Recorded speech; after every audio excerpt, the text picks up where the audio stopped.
তিনটি অভ্যাস কোনো ব্যক্তির মধ্যে যদি থাকে আল্লাহর রহমত পাওয়ার সম্ভাবনা তার বেড়ে যায়। কয়টি অভ্যাস?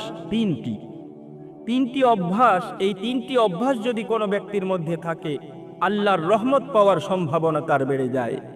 হযরতে জাবির রাদিয়াল্লাহু তাআলা আনহু থেকে বর্ণিত, রাসূল আকরাম সাল্লাল্লাহু আলাইহি ওয়াসাল্লাম বলেন যে তিনটি অভ্যাস কোনো ব্যক্তির মধ্যে যদি থাকে, এই তিনটি অভ্যাস থাকার কারণে তার প্রতি আল্লাহ তাআলা রহমতের ডানা বিছিয়ে দেয়, রহমতের ডানা প্রসারিত করেন। বলুন সুবহানাল্লাহ।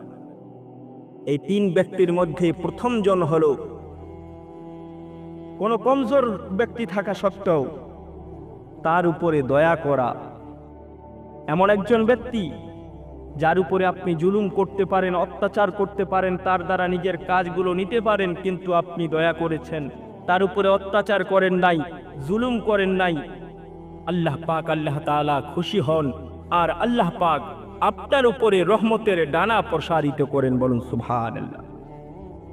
আর দ্বিতীয় ব্যক্তি হলো যারা মা বাবার সাথে মহব্বতের সাথে ব্যবহার করে, মা বাবার সাথে মহব্বত করে, তাদের সাথে সৎ ব্যবহার করে, ভালো ব্যবহার করে, আল্লাহ পাক, আল্লাহ তাআলা তাদের উপরে রহমতের ডানা প্রসারিত করেন। আর তৃতীয় ব্যক্তি হলো যে যারা চাকর চাকরানি, দাস দাসীর সাথে ভালো ব্যবহার করে, তাদের উপরে আল্লাহ পাক, আল্লাহ তাআলা রহমতের ডানা প্রসারিত করেন। এই তিন ব্যক্তি, এই তিনটি অভ্যাস কোনো ব্যক্তির মধ্যে যদি থাকে আল্লাহ পাক, আল্লাহ তাআলা তার উপরে, তাদের উপরে, সেই ব্যক্তির উপরে আল্লাহর রহমতের ডানা প্রসারিত করেন। বলুন সুবহানাল্লাহ।